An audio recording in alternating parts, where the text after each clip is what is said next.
नमस्कार, आप देख रहे हैं एमपी एक्सप्रेस लाइव टीवी और हमारे साथ में आगर के दो वरिष्ठ पत्रकार हैं। एक दैनिक भास्कर से हैं सचिन जैन जी और मेरे साथी रामेश्वर योगी जी भी हमारे साथ में हैं। बाबा बैजनाथ की शाही सवारी को लेकर हम सबसे पहले सचिन जी से जानेंगे। काफ़ी लंबा अनुभव है पत्रकारिता का और बाबा बैजनाथ की शाही सवारी का। इस बार का जो बाबा बैजनाथ की शाही सवारी का है वो किस तरह का मतलब अंदर की व्यवस्था है और क्या रूल है? बाबा बैजनाथ की शाही सवारी पारंपरिक रूप से ही इस बार भी निकाली जाने का फैसला प्रशासन के द्वारा किया गया है। 4 अगस्त को परंपरा अनुसार बाबा बैजनाथ की शाही सवारी निकाली जाएगी। इसकी तैयारी न सिर्फ नगर में बल्कि प्रशासन और भक्तों के द्वारा भी ज़ोर शोर से की जा रही है। अभी मैं आपको बता दूं कि अभी से ही बाबा बैजनाथ महादेव की शाही सवारी को लेकर भोजन व्यवस्था जो कृषि उपज मंडी में होती है हर साल, वो इस बार भी अभी से ही तैयारी शुरू कर वाटर प्रूफ टेंट वहाँ पर लगा दिया गया है और भक्तों के यहाँ करीब 2 लाख के लगभग भक्त आने की संभावनाओं को देखते हुए प्रशासन द्वारा यहाँ तैयारी की जा रही है, जिसमें बिजली के तार जो रोडों पर थे उनको भी हटा दिया गया है और मार्ग की व्यवस्था भी सुव्यवस्थित की जा रही है। मैं आपको बता दूं कि बाबा बैजनाथ महादेव परंपरा अनुसार इस बार भी ठाट बाट के साथ नगर में चांदी की पालकी में निकाले जाएंगे और बेसब्री से जनता को शाही सवारी का इंतजार है।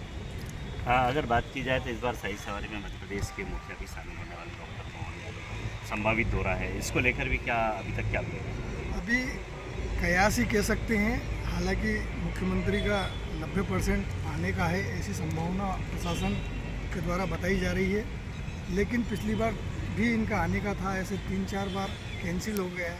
तो इस बार भी संभावना अगर बारिश ज़्यादा नहीं हुई तो फिर मुख्यमंत्री जी शामिल हो सकते हैं। इस बार जो बाबा बैजनाथ का लोक का जो निर्माण हुआ है और सभागार भी काफ़ी बड़ा हुआ है, तो वहाँ पर कितने भक्त अंदर आ सकते हैं जो एक साथ दर्शन कर सकते हैं? इस बार बैजनाथ लोक जो 18 करोड़ 90 लाख रुपये से निर्मित मतलब निर्माण कार्य चल रहा है वहाँ पे, उसमें जो पहले यातायात अव्यवस्था होती थी इस दिन, जहाँ अधिकतर समय सोमवार को, जो सावन के सोमवार पे हजारों की संख्या में भीड़ आती है और एक सावन के अंतिम सोमवार को जिस दिन सवारी का वो रहता है, उस दिन यातायात अव्यवस्था भयंकर होती है। लेकिन अब बैजनाथ लोक के निर्माण के बाद वहाँ पर यातायात व्यवस्था मजबूत हो गई है और पार्किंग व्यवस्था वहाँ बहुत बड़ी बना दी गई है, जिसके कारण वाहन जितने भी हैं वहाँ पार्क हो जाएंगे और ये जो अव्यवस्था है वो दूर है। हमारे साथ में हमारे साथी रामेश्वर योगी जी भी है। योगी जी बताएंगे इस बार जो बाबा बैजनाथ की शाही सवारी क्या लगता है, इस बार कहाँ की टीम और कौन कौन से कलाकार भाग रहे हैं? देखिए, इस बार की शाही सवारी को लेकर प्रशासन ने ये कहें कि ऐतिहासिक व्यवस्था की है। मैं आपको जानकारी दे दूँ कि इस बार जो 2 मुख्य टीमें जिनको लेकर प्रशासन ने एक योजना बनाई है, उसमें प्रमुख तौर पर एक तो नासिक ढोले जो तकरीबन 30 से 40 जो नासिक बैंड वाद्य वाजक है वो वहाँ यहाँ पर आके अपनी प्रस्तुति देंगे। साथ ही जनजाति नृत्य जो काफ़ी आपने देखा होगा, काफ़ी मंचों पर हमें देखने को मिलता है, जनजाति नृत्य को भी इस बार प्रशासन की ओर से यहाँ पर आया किया गया। वो भी इस बार शाही सवारी की यात्रा में बाबा की जो यात्रा है उसमें देखने मिलेगी। एक ऐतिहासिक फैसला जो इस बार प्रशासन और समिति के लोगों ने, सभी लोगों ने जो मिलकर लिया वो है डीजे पूर्णतः प्रतिबंधित। यानी कि इस बार जो आपने पिछली बार आपने देखा होगा कि जब डीजे साउंड और ढोल इस बीच में एक हादसा हुआ था, एक हार्ट अटैक से जो हुई थी, जो हमारे हालांकि परिवार के थे उनकी मृत्यु जो हो गई थी 2 वजह पर। तो उसके बाद से प्रशासन ने इस बार ये लगातार जब ये इस प्रकार घटनाएं सामने आती हैं तो उन्होंने प्रशासन ने इस बार ये फैसला लिया है कि डीजे पूर्णतः प्रतिबंधित रहेगा। हालांकि अभी समय ये 4-5 दिन शेष बचे हुए हैं, ऐसे में प्रशासन और क्या निर्णय लेता है ये तो आने वाला समय बताएगा। लेकिन सबसे बड़ी बात है कि इस बार की जो शाही सवारी है वो काफ़ी ऐतिहासिक होने वाली है और प्रशासन ने इसको लेकर काफ़ी सुनियोजित व्यवस्थाएँ की है। क्या लगता है कितने भक्त इस बार शाही सवारी में शामिल हो सकते हैं? देखिए, प्रतिवर्ष अनुसार आपने भी देखा है कि लगातार जब बाबा की शाही सवारी जब बाबा नगर भवन को निकलते हैं तो पलक फावड़े बिछाकर यहाँ की जनता उनका इंतजार करती है। ऐसे में कयास ये लगाए जा रहे हैं कि करीबन 1.5 से 2 लाख पब्लिक जो है वो बाबा के दर्शन करेगी। चाहे कितनी बारिश हो, हमने देखा है पिछली बार की जब कांवड़ यात्रा और जिस प्रकार से हर प्रति सोमवार को हमने देखा कांवड़ यात्रा है, कलश यात्रा है, पिछली जो आपने एक कलश यात्रा देखी होगी उसमें भी तकरीबन 20,000 से 25,000 पब्लिक गई थी। तो ऐसे में कयास लगाया जा रहा है कि पब्लिक जो है वो पानी और मौसम की वजह से रुकने वाली नहीं है, उनकी आस्था उससे डगमगाएगी नहीं।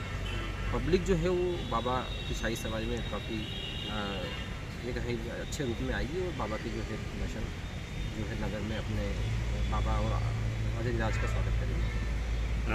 हमारे साथ में जैन सर सचिन के बताएं कि इस बार नगर में कितने स्वागत द्वार लगाए जाएंगे, हर साल की तरह इस साल कैसा है? नगर में प्रशासन के द्वारा भी एक स्वागत द्वार को लेकर एक वो जारी किया है, जैसे कि इंदौर कोटा मार्ग है। इंदौर कोटा मार्ग पे हमेशा सवारी के दौरान बड़े वाहनों को, नेशनल हाईवे है वहाँ पर रोका जाता था और बड़े परेशानियाँ भी आती थी। 3 से 4 घंटे तक यातायात जाम जैसी स्थिति बनी रहती थी। लेकिन इस बार प्रशासन ने एक अच्छा निर्णय लिया है कि वन वे करेंगे उसको, मतलब एक तरफ स्वागत द्वार बनेंगे बाईं ओर और एक तरफ से वाहन निकलेंगे, इससे यातायात व्यवस्था बिगड़ेगी नहीं। दूसरी बात आपने कहा स्वागत द्वार तो जगह जगह स्वागत होगा, अनगिनत जगह पर बाबा बैजनाथ महादेव की शाही सवारी बाबा बैजनाथ महादेव मंदिर से जब प्रारंभ होगी, वहाँ से लेके तो पूरे नगर में हर जगह भक्त के द्वारा स्वागत द्वार बनाकर बाबा बैजनाथ का स्वागत किया जाएगा। और कोई खिचड़ी बांटेगा, कोई फलियार बांटेगा, कोई केले बांटेगा, कोई क्या बांटेगा, प्रसाद के रूप में हर जगह कुछ न कुछ वितरित किया जाएगा भक्तों को जो सवारी में शामिल होंगे। और बाबा बैजनाथ महादेव की अपनी एक अलग ही गाथा है, चमत्कार है, और चमत्कार के कारण ही आज बाबा बैजनाथ महादेव की शाही सवारी वर्षों से 75-76 साल 74वां साल है शायद वो, इस साल फिर निकाली जा रही है और वही ठाट बाट से। अगर बात की जाए तो बाबा बैजनाथ की शाही सवारी के दिन जो शराब की दुकान है जो मिडवे टीट के सामने है, बिल्कुल हाईवे पे है, नेशनल हाईवे पे, और वहाँ पर भक्त निकलते हैं, महिला भी निकलती है, शराबी रोड पर खड़े रहेंगे, तो क्या उस दिन शराब की दुकानें बंद रहेंगी?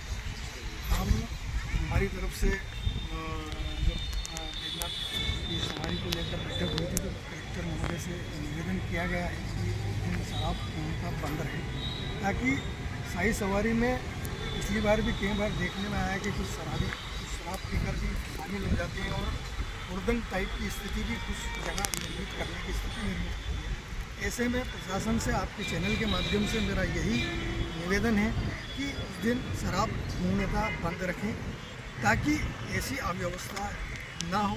बाबा के भक्त हजारों लाखों की संख्या में शामिल होंगे और वो मस्ती में चूर भक्तों को कोई परेशानी ना आए, इसको लेकर यह निर्णय प्रशासन को लेना चाहिए। योगी जी, आप क्या कहेंगे जो शराब की दुकानें बिल्कुल मेन हाईवे पे, नेशनल हाईवे पे लगी हुई है, और ज़िले के अंदर चाहे और भी शराब की दुकानें की बात करें, पर चाहे ये मुर्गी घर के की बात करें, अभी यही कंडीशन बनी हुई है, आपकी क्या कहेंगे? देखिए बिल्कुल, जैसा कि सचिन ने बताया कि इसके बाद जब मीटिंग हुई थी तो हम लोगों ने बात रखी थी कि 4 अगस्त को जब शाही सवारी निकलती है तो हज़ारों भक्त उसमें शामिल होने आते हैं। ऐसे में कई हुड़दंगी लोग भी ऐसे शामिल हो जाते हैं जिसमें जो शराब पीकर कहीं ना कहीं हुड़दंग मचाने का प्रयास करते हैं। लेकिन इस ओर प्रशासन यानी कि प्रशासन कहा था कि दिवस जो है घोषित करने का उस दिन निर्णय जाता है कि मुझे लगता है कि प्रशासन इसे रोक लेगा। और ये जो आपने ये सिर्फ श्रावण सोमवार की बात नहीं है, आपने देखा होगा कि हाईवे से ही लगातार जुड़ी हुई दुकानें सब्जी में आपको मिलेगी जो शराब की नगर में आगर में। और एक और दुकान है वहाँ पर आपने सब्जी मंडी, मतलब मुर्गी बाजार तो इसे तो सब्जी मंडी कहा जाता है आजकल के समय में। और वहाँ पर शाम के समय महिलाएं भी, जो काफ़ी महिलाएं सब्जी देखने जाती है। ऐसे में कई जो लोग हैं वो शराब पीते हैं वहाँ पर जो है जाते हैं। ऐसा मुझे लगता है कि प्रशासन को इस ओर भी ध्यान देना चाहिए, खासकर 4 अगस्त को तो इसमें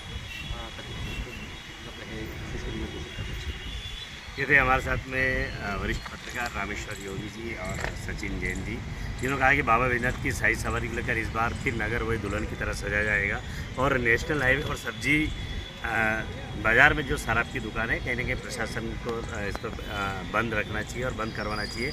और ज़िले के अंदर और भी इस टाइप के जहाँ भी शिवालय हैं या मंदिर हैं उस दिन शराब की दुकानें बंद होना चाहिए। नमस्कार, आप देखते रहिए MPS live TV Hindu Singh.